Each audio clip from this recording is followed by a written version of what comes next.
तुही रे माझा मितवा मालिकेच्या आजच्या भागात अर्णवसह आकाश आणि शिर्के तिघेही त्या गुंडांशी दोन हात करत असतात.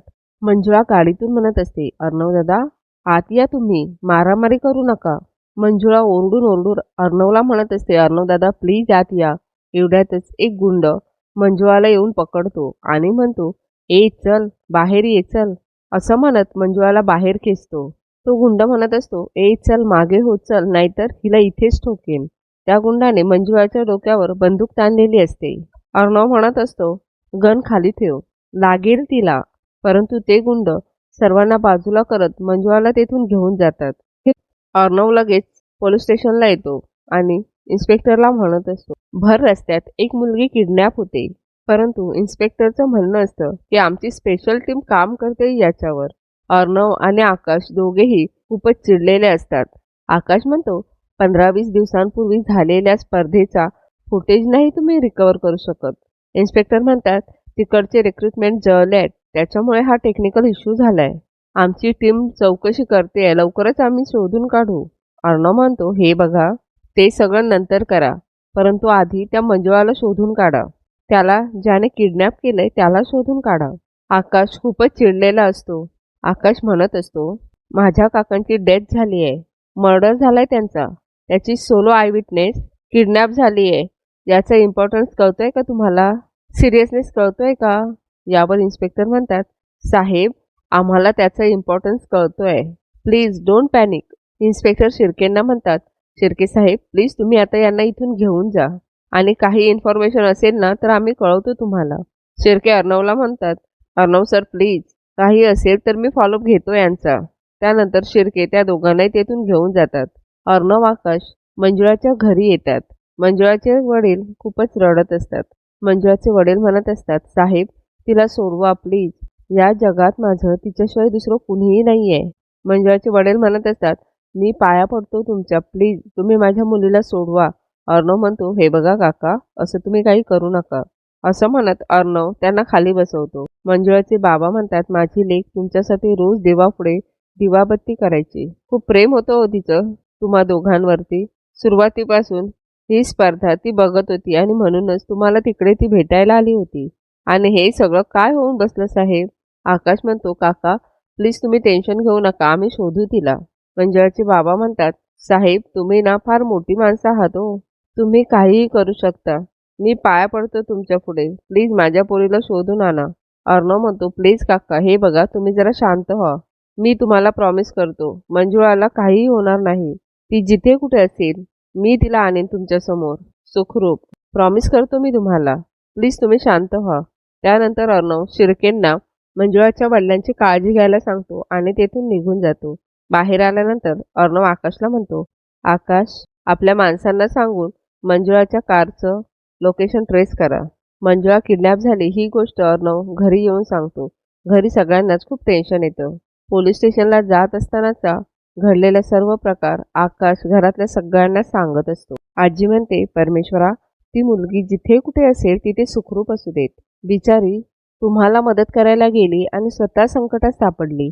ईश्वरी म्हणते, तरी सुद्धा मला एक गोष्ट कळत नाहीये, मंजुळाने हे सगळं इथे पहिल्यांदाच आपल्यासमोर बोलून दाखवलं ना, आणि तुम्ही लगेच तिला इथून पोलीस स्टेशनला घेऊन जायला निघालात आणि मध्ये ती किडनॅप झाली. म्हणजे किडनॅप करणाऱ्याला माहिती होतं की ती पोलीस स्टेशनला गेली आहे म्हणून.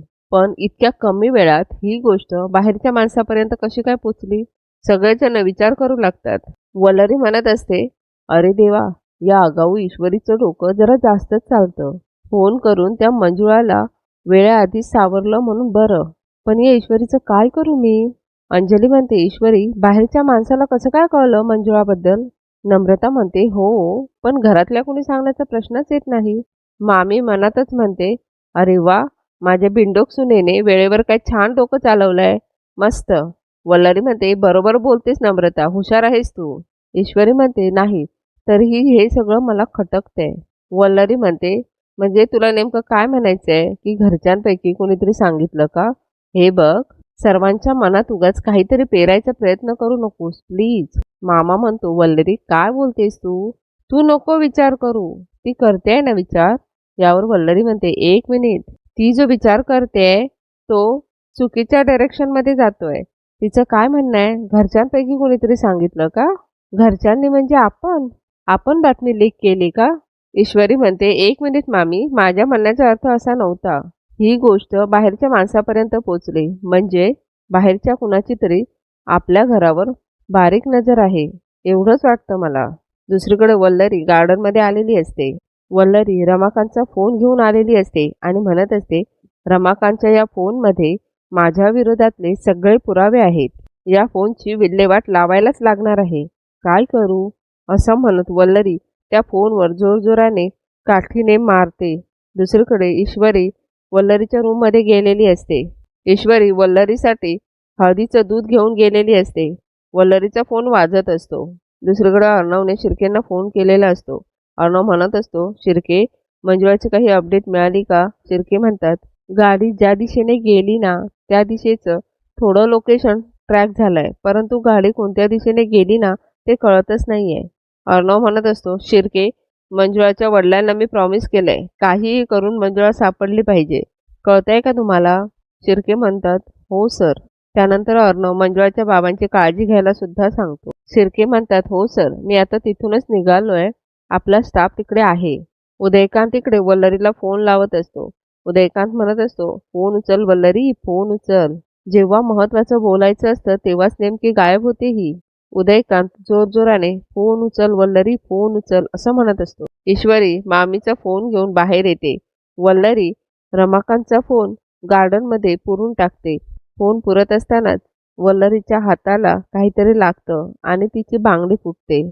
त्यानंतर वल्लरी धावतच आत जात असते. एवढ्यात ईश्वरी तेथे येते. ईश्वरी जोरानेच म्हणते, "मामी, अहो, काय करत होता तुम्ही इथे? तुमचा फोन केव्हाचा वाजतोय? हे घ्या." असं म्हणून ईश्वरी वल्लरीच्या हातामध्ये फोन देते. फोन देत असताना ईश्वरीला वल्लरीच्या हाताला बांगडी लागलेली दिसते. ईश्वरी म्हणते, "मामी, काय झालं?" वल्लरी म्हणते, "काही नाही." ईश्वरी म्हणते, "अहो मामी, तुमच्या हातातून रक्त येतंय." वल्लरी काटा टोचल्याचं सांगून तेथून निघून जाते. ईश्वरी तेथेच उभी राहून विचार करत असते. अर्णव ईश्वरी दोघेही झोपलेले असतात. अर्णवला खूप त्रास होत असतो. ईश्वरी उठून अर्णवच्या डोक्याला हात लावते. अर्णवला ताप आलेला असतो. ईश्वरी लगेच मुलतानी मातीचा लेप बनवून आणते आणि अर्णवच्या अंगाला लावत असते. एवढ्यात अर्णवला जाग येते. अर्णव म्हणत असतो, "मिस इंदोर, काय करतेस तू?" ईश्वरी म्हणते, "मी मुलतानी मातीचा लेप लावते तुमच्या पायांना." परंतु अर्णव म्हणत असतो, "नाही, नको, तू झोप, मी करेन मॅनेज." अर्णव म्हणत असतो, "मिस इंदोर, प्लीज पायांना हात लावू नकोस, प्लीज." परंतु ईश्वरी म्हणत असते, "सर, तुमची खूप दगदग होते. प्लीज झोपा बघू, झोपा." असं सांगून ईश्वरी अर्णवला जबरदस्ती झोपायला सांगते आणि ती अर्णवच्या पायांना मुलतानी मातीचा लेप लावत असते. त्यानंतर अर्णवला शांत झोप लागते. दुसऱ्या दिवशी आजी अर्णव ईश्वरीला बोलवते. अर्णव ईश्वरी तेथे आलेले असतात. आजी म्हणते, "बस चिंटू, बस." अर्णव म्हणतो, "काय झालं आजी?" आजी म्हणते, "आता जास्त वेळ न घालवता रमाकांतरावांच्या अस्थिविसर्जनाचं काहीतरी बघायला हवं." अंजली म्हणते, "हो, या गोष्टी वेळच्या वेळी झालेल्या बऱ्या." अर्णव म्हणतो, "ऑल राईट, मला यातलं काही कळत नाही. तुम्ही मला सांगा, आपण करून घेऊ सगळे रिच्युअल." आजी म्हणते, "आता असं बघ, काही जण वाराणसीला करतात, काही जण नाशिकला करतात.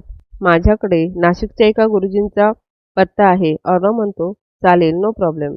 एवढ्यातच ईश्वरी म्हणते, "आजी, एक मिनिट." ईश्वरी म्हणते, "आजी, अहो, बाबांची इच्छा वेगळी होती." आजी म्हणते, "काय ग?" ईश्वरी म्हणते, "म्हणजे ते जायच्या आधी एकदा मला म्हणाले होते." त्यानंतर ईश्वरीला रमाकांतचे शब्द आठवत असतात.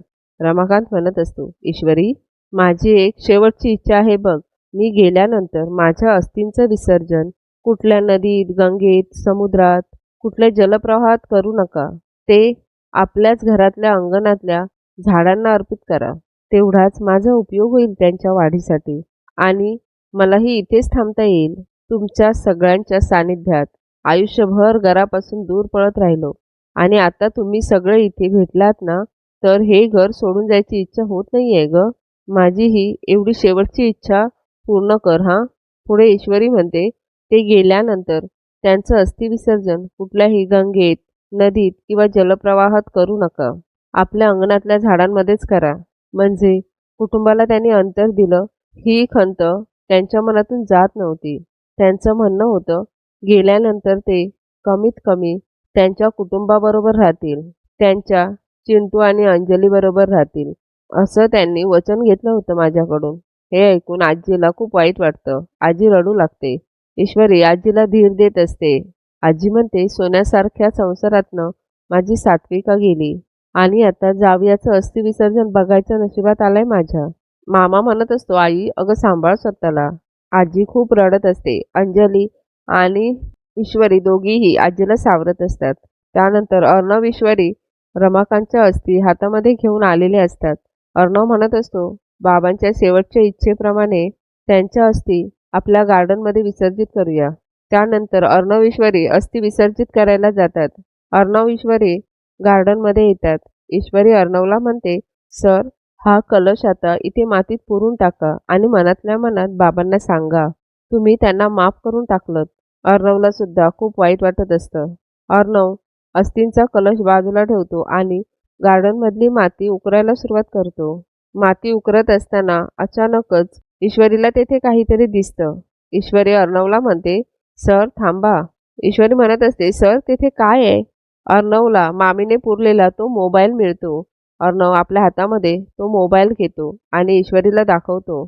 अर्णव म्हणत असतो, कोणाचा असेल? ईश्वरी तो मोबाईल बघत असते. ईश्वरी म्हणते, हा तर बाबांचा मोबाईल आहे. अर्णव म्हणतो, बाबांचा मोबाईल इथे कसं काय आला? ईश्वरी म्हणते, तेच तर कळत नाही आहे ना. ईश्वरी म्हणते, सर बाबा वारीला गेले होते आणि ते डायरेक्टली तिकडे स्पर्धेमध्ये आले आणि तिथेच तर त्यांचा खून झाला. मग बाबांचा मोबाईल इथे कसा काय? अर्णव म्हणतो, मी सिंदूर मे बी ते इव्हेंटला येण्याआधी घरी आले असतील. ईश्वरी म्हणते, हो सर असू शकतं. अर्णव म्हणतो, मी सिंदूर एक गोष्ट तुझ्या लक्षात येते का? ईश्वरी म्हणते, काय सर? अर्णव म्हणतो, हा मोबाईल जर बाबांचा असेल तर हा मोबाईल कोणीतरी डिस्ट्रॉय करण्याचा प्रयत्न केलाय. तू रे माझा मितवा मालिकेच्या उद्याच्या भागात अर्णव खोदत असताना तेथेच बाजूला अर्णवला फुटलेल्या हिरव्या बांगडीचे तुकडे मिळतात. अर्णव म्हणत असतो, बांगडीचा तुकडा कोणाचा असेल? ईश्वरीला लगेच आठवतं. वल्लरीची बांगडी फुटून वल्लरीच्या हाताला लागलेली असते. ईश्वरी म्हणत असते, मामींची बांगडी, रमाकांत बाबांचा मोबाईल, नक्की काय संबंध असेल या दोघांचा? त्यानंतर ईश्वरी मामीजवळ जाते आणि म्हणत असते, मामी मला ना या तुमच्यासारख्या बांगड्या आणि ती वल्लरीचा हात आपल्या हातामध्ये घेते आणि बघते तर वल्लरीच्या हाताला बांगडीची काच लागलेली असते. ईश्वरी म्हणते, मामी ही जखम काल रात्रीच झाली आहे ना तुम्हाला?